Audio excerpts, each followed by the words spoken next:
할렐루야. 우리 주님께서 죽음의 권세를 깨뜨리시고 부활하셨습니다. 예수님의 부활의 소망, 부활의 능력, 부활의 기쁨이 여러분에게 가득하시기를 축복합니다.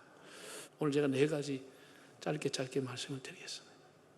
첫째는 도마가 왜 예수님의 부활에 대한 증언을 듣고도 부인하고 믿지 않았을까? 왜 막달라 마리아와 베드로와 요한 등은 천사의 증언을 듣고 현장을 목도하면서도 빈 무덤을 보면서도 예수님의 부활을 믿지 못했을까? 그들이 의심을 한 것은 너무나 예수님의 죽음이 확실하기 때문입니다. 예수님이 적당히 죽은 게 아니고 너무도 그 죽음이 분명하고 확실하기 때문에 살아났다는 말 믿을 수가 없는 것입니다. 중환자실에 있었던 분도 아니고 거기 가서 살아난 사람도 꽤나 많아요.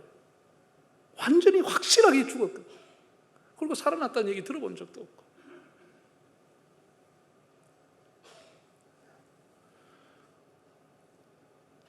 예수님께서 마지막에 힘이 없어가지고 절규하시다가 마지막에 십자가 위에서 아버지 내 영혼을 아버지께 부탁합니다. 이렇게 해서 예수님이 돌아가셨거든요. 그 사인을 확인하기 위해 가지고 그 흉측한 그 무서운 로마의 군병이 예수님의 옆구리를 창으로 찔렀습니다.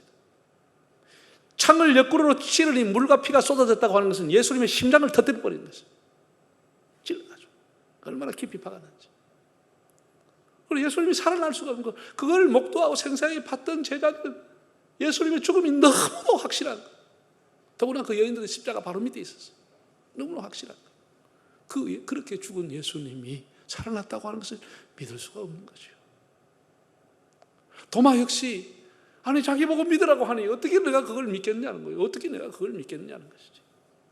여러분, 우리 예수 안 믿는 사람한테 전도해서 예수님 우리 죄를 위해 돌아가시고 예수님 3일 만에 살아났습니다 하면 그 사람이 뭐라고 해요? 말은 안 해도 속으로 이 사람은 달나라에서 왔나? 뭘 죽었으면 죽었지 살아나. 이 사람 무슨 이런 소리를 하냐? 내가 지금 전설 따라 삼천리 믿냐?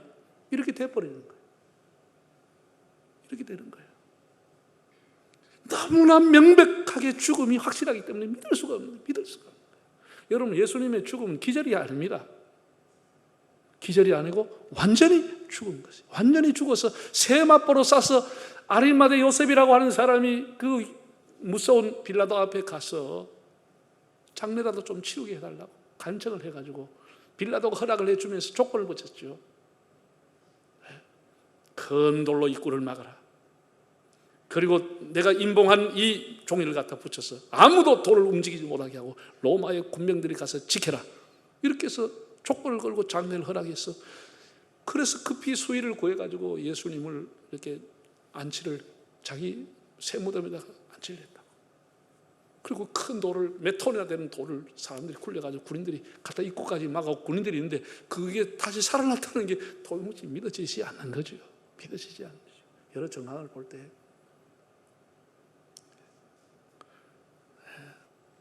너무나 죽음이 확실했다는 겁니다. 두 번째입니다.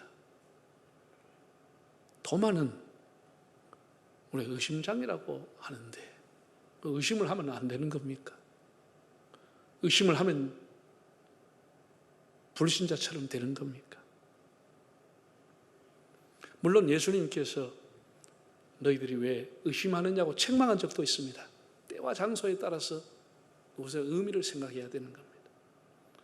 여러분, 우리가 어린아이들을 키워보는 경험을 다 갖고 있는 사람들, 어린아이들이 자라면서 제일 많이 하는 질문이 뭐죠? 엄마 왜? 왜 그런데? 아빠 왜 먹지 마라 그래? 왜? 라고 하는 질문을 수없이 하면서 아이들은 성장이 되는 겁니다. 그리고 어느 날 그 왜라는 질문을 더 이상 하지 않죠. 이 아이가 자라는 과정 단계에 반드시 왜라는 질문을 하게 돼 있습니다.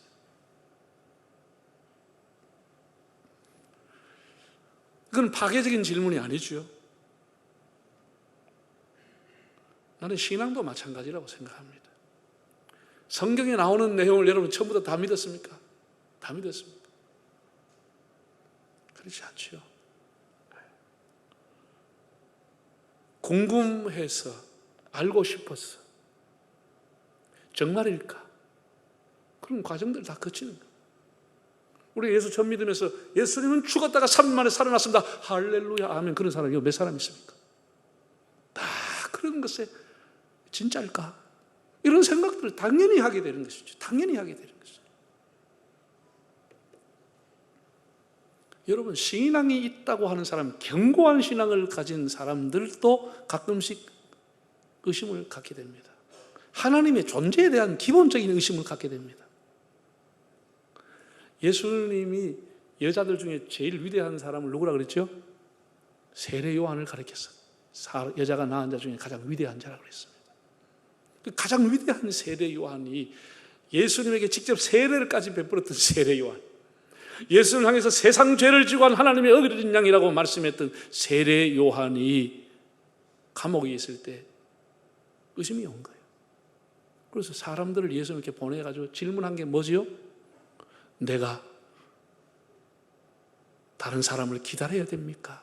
당신이 오실 그이가 맞습니까? 당신이 정말 오실 메시아가 맞느냐? 이런 질문을 했다니까, 요한도. 그렇게 분명하게 하나님의 음성을 듣고 예수님을 알아봤던, 그리고 세례를 베풀었던 그도 의심이 온 거지. 오실 그이가 당신이 맞습니까? 네? 우리가 살아가면서 언뜻 의심이 일어나면 할 수 있죠. 할 수 있어요. 더 견고해지고 가는 과정이다, 이렇게 보면 됩니다. 여러분, 1979년도에 노벨 평화상을 받은 분이 마더 테레사라고 하는 수녀입니다. 평생을 저 인도의 캘커타 빈민촌에 가서 봉사했던 수녀입니다. 예수님의 말씀을 몸으로 실천했던 사람입니다. 머리로 안 것이 아니고 몸으로 실천했던 테레사입니다. 이 테레사가 평생을 사랑을 실천하고 살았던 수녀도 노벨상 수상 3개월 전에 보낸 편지, 마이클 반델 피트라고 하는 사제에게 보낸 편지가 있는데 자신의 믿음의 의심을 편지를 통해서 드러냈어요. 예수님은 피트 사제님을 특별히 사랑하시는데 제게는 침묵하시고 공허가 큽니다. 그분을 보려 해도 보이지 않고 들으려고 해도 듣지도 못하고 있습니다. 제발 저를 위해 기도해 주십시오. 이 편지가 지금 남아있다니까. 테레사 수녀가 평생을 사랑을 실천하고 살면서도 피트라고 하는 사제에게는 주님이 나타나면서 나는 왜 주님이 나타나지 않은가? 나는 왜 주님의 음성을 못 듣는가? 나는 왜 눈으로 환상을 보지 못하는가? 이런 의심을 가지고 테레사 살았다.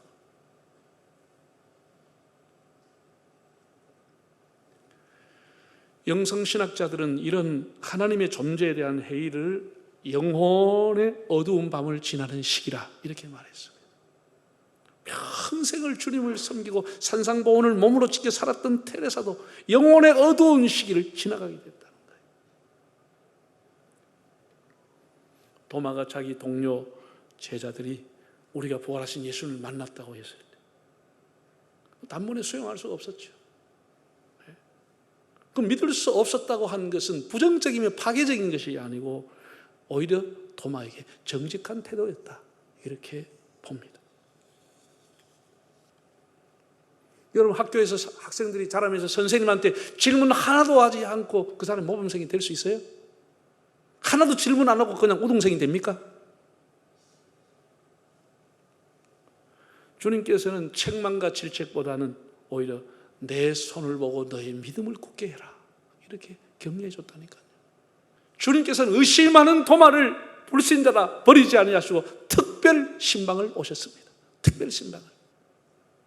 의심 가지고 있는 그들을 주님 버리지 않았습니다. 우리가 진지한 구도자는 정직한 회의를 갖게 된다고 봅니다. 우리가 질문과 회의를 믿음이 없는 행위로 속단해서는 안 되고 견고한 믿음으로 가는 과정이다, 이렇게 보시면 됩니다. 도마는 의심이 나면 항상 질문을 했습니다. 도마의 질문을 통해서 얼마나 고귀한 주님의 그 도를 우리 가르쳐 주었는지 모릅니다. 예. 한번 예수님이 이렇게 말씀했습니다. 너희는 마음에 근심하지 말라. 하나님 믿으니 또 나를 믿으라. 내 아버지 집에 거할 곳이 많다.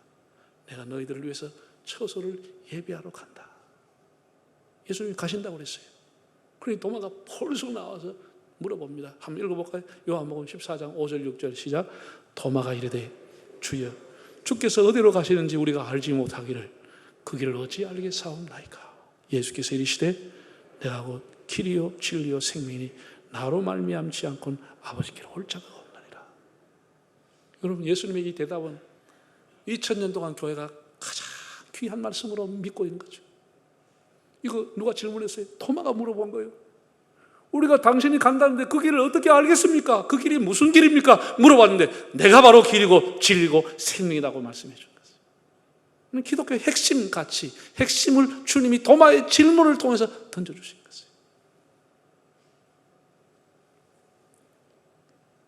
예수님 부활하고 오셨을 때, 제자들에게 나타났을 때 그날 도마가 없었습니다.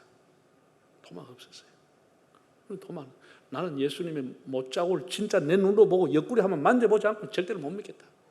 이렇게 얘기했잖아요. 오늘 본문 한번 읽어봅시다. 27절 28절. 도마에게 이르시되 네 손가락을 내밀어 내 손을 보고 네 손을 내밀어 내 옆구리에 넣어보라. 그리하여 믿음 없는 자가 되지 말고 믿는 자가 되라. 도마가 대답하여 이르되 나의 주님이시여 나의 하나님이십니다. 이렇게 얘기합니다. 도마가 만약 그 말 하고 있었다고 하면 예수님 다시 특별히 와서 도마하고 이런 대화 할 필요가 없잖아요.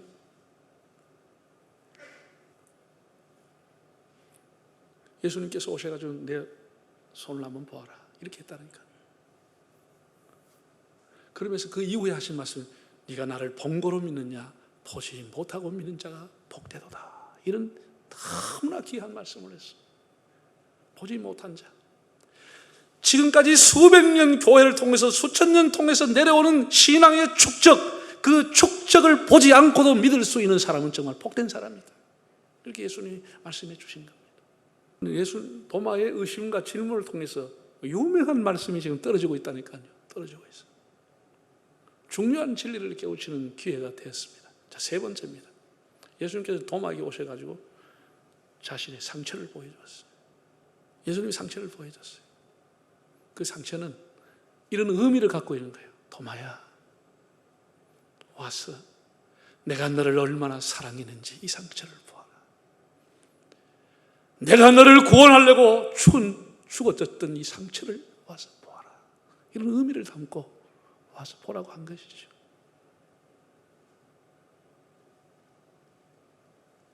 예수님은 승리자의 당당함보다는 오히려 십자가의 고통나가지 기쁜 상처를 그에게 보여주었어요. 그 의미를 알았던 도마는 그게 엎어지게 되는 것이죠. 여러분 잘 아는 이런 얘기 있잖아요. 어떤 초등학교 학생이 자기 어머니가 막 얼굴에 화상을 입어가지고 막 얼굴이 코도 삐뚤고 얼굴도 삐뚤고 온 얼굴에 흉한 그런 그 화상의 흔적을 갖고 있으니까 얘가 어릴 때부터 부끄러워가지고 엄마 학교 오지 마라. 엄마 학교 오지 마. 친구들이 막 엄마 잘하는 거 자기는 엄마 얘기를 일체 하지 않아요. 엄마가 너무 부끄러워가지고 싫어가지고. 근데 성인이 되고 난 이후에 알게 된 것이죠. 자기가 포대기에 쌓여있을 때 자기 집에 불이 나고 불 속에 있는 자기를 구하려고 엄마가 불 속에 뛰어들어가 자기를 구하고 얼굴이 화상을 입었다고 알게 되죠. 그 희생의 흔적을, 사랑의 흔적을 아이를 구하려고 던졌던 그 몸, 그 사랑을 알게 된 것이죠. 그러고 난 이후에 그 사람이 회개하고 참회하고 잘못을 용서를 구하고 어머니를 잘 모시고 잘 먹고 잘 살았다. 그런 얘기 있잖아요.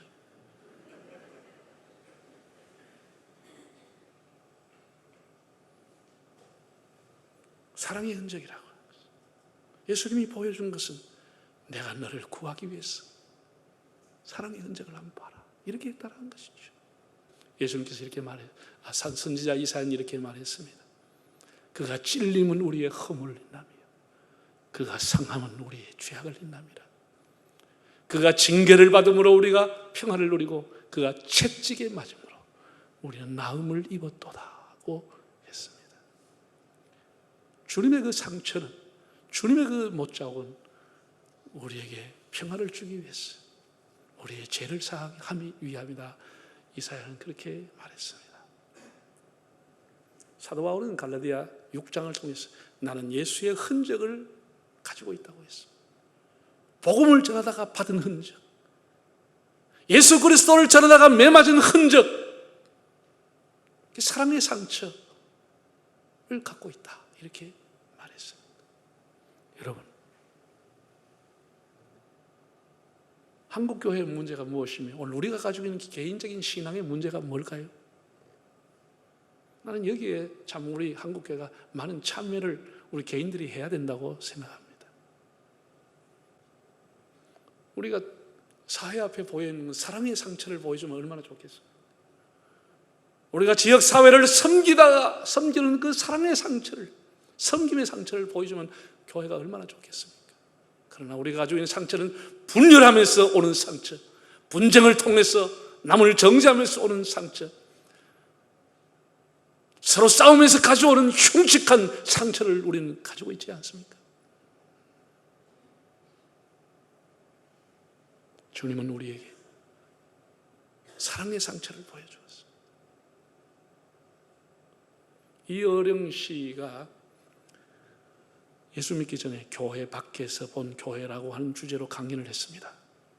지금 이분은 세례를 받고 지성에서 영성으로라고 하는 책을 썼습니다만, 당시 그는 예수를 믿지 않고 한국교회에 대해서 날카롭게 지적을 했습니다.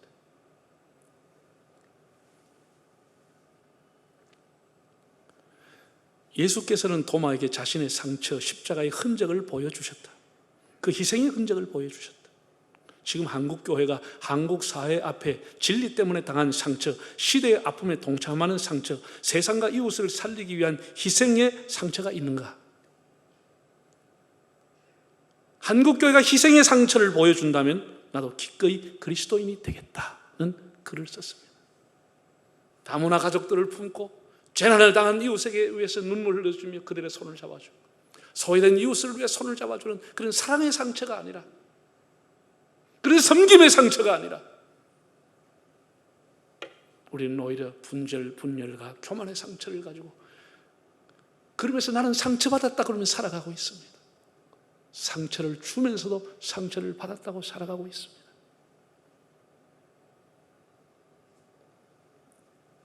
이 탄식하는 자연 만물을 보면서 한국교회가 이 자연 만물을 살리는 운동을 얼마나 했는지, 그 아픔에 얼마나 동참을 했는지. 우리는 사랑의 상처, 용서의 상처, 섬김의 상처를 사람들에게 보여줄 수 있어야 합니다. 예수님의 십자가의 상처는 내가 너를 얼마나 사랑했느냐 보여주는 상처예요. 내가 너를 얼마나 소중히 여기느냐 그걸 보여주는 상처가 된 것이죠. 우리는 가까운 가족이나 우리 이웃들을 위해서 어떤 상처를 가지고 살아가고 있습니까? 무엇을 보여주며 살아가고 있습니까?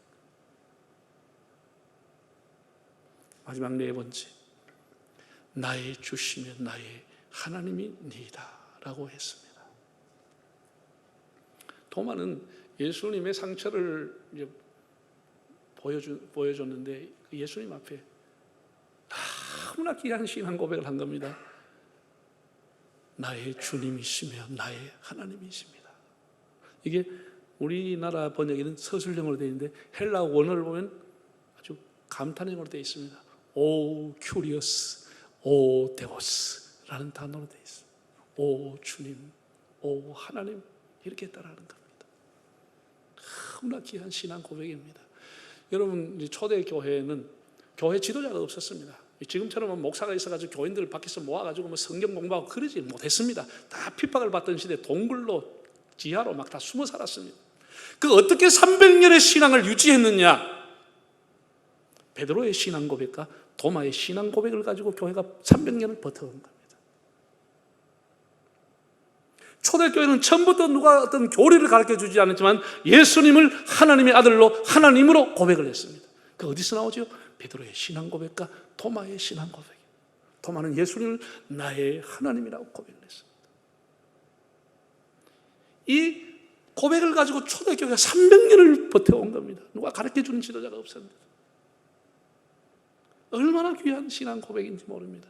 이런 신앙 고백을 가지고 325년 처음으로 니케아 종교회의가 열렸을 때 사람들이 그래도 세례받는 사람에게 뭔가 기독교의 교리가 있어야 될 게 아니냐, 이거 정도의 고백을 받아야 될 것이 아니냐. 그래서 베드로와 도마의 신앙 고백을 중심으로 예수님의 삶을 보태가지고 100개의 단어 안에서 만드는 것이 사도신경의 기초입니다. 그걸 묻고 세례를 줬습니다. 그러니까 모든 교리의, 기독교 교리의 기초가 도마의 신앙 고백이라니까, 베드로의 신앙 고백이. 얼마나 귀한 고백을 예수님이 오심으로 하게 됩니까? 얼마나 귀한 일인지 모릅니다. 그래가지고 이것을 알고 있는 요한은 이걸 기록해 놓은 것이죠. 이걸 기록해 놓은 거. 여러분, 요한은 가장 늦게 기록했다 그러잖아요. 다른 복음서에 없는 걸 기록해 놨습니다. 요한복음 1장에 그는 선언하기를 예수가 곧 하나님이시다 선언했습니다. 이분이 곧 하나님이시다, 로고스, 말씀이 곧 하나님이라 이렇게 말하면서 마지막을 접으면서도 도마의 입을 빌려가지고 마지막 장에도 뭐라고 했냐, 예수는 곧 하나님이시라는 고백을 실어 놓은 것입니다. 사도 요한이 가장 귀한 것은 예수님이 하나님이라고 가르쳐 준 것입니다. 도마 입을 통해서 가르쳐 준 것입니다. 그래서 초기의 교회 공동체, 카타콤 모였든지 동굴에 모였든지 요한의 공동체에, 요한을 통해서 공동체에 인사를 했는데 서로 만나면 인사를 뭐라고 했느냐, 예수는 나의 주님이시고 나의 하나님이십니다, 이렇게 인사하고 예배를 했다니까. 예배 시작이 한번 따라서 예수님은 나의 주님이시요 나의 하나님이십니다, 이렇게 하고 예배가 시작되고 서로 만남이, 교제가 시작됐다니까. 인사를 해도 얼마나 신앙적으로 얼마나 귀한 인사를 했는지 모릅니다. 그런 문헌들이 다 남아있습니다. 인도의 첸나이에 가면 인도의 네 번째 도시이고, 그 첸나이에 영국이 통치할 때는 그 이름이 마드로스인가 그런 이름이었습니다. 마다라스인가 그런 이름이었는데 거기에 가서 복음을, 그 항구 도시에 도마가 복음을 전했습니다. 7개의 교회당을 세우고 마지막 빅힐이라고 하는 언덕에서 토인들이 쏘는, 원주민들이 쏘는 찌르는 창에 맞아서 무릎을 꿇고 기도하는 자세로 죽었다고 전해지고 있습니다. 그래서 그 후세 사람들이 인도 순교 기념 예배당을 크게 세웠습니다. 우리 평양에 살던 사람이 토마스의 죽음 30주년을 기념해서 토마스 순교 30주년 기념 예배당을 T자로 세웠듯이 인도 순교 기념 예배당을 세워, 국가에서도 인도 토마스 순교 1900년을 기념하는 기념 우표를 발행하기도 했습니다. 참 너무나 귀하게 살다가 순교했습니다. 요한복음 11장을 보면 나사로의 무덤에 갈 때 우리가 이제 우리 친구 나사로의 무덤을 가자 이렇게 예수님 할 때 도마가 요한복음 11장 이렇게 얘기합니다. 우리도 주님과 함께 죽으러 가자 이렇게 얘기합니다. 우리도 주님과 함께 죽으러 가자. 그렇게 했던 도마는 자기 말에 대한 책임을 지고 주님을 위해 죽으러 인도까지 간 것입니다.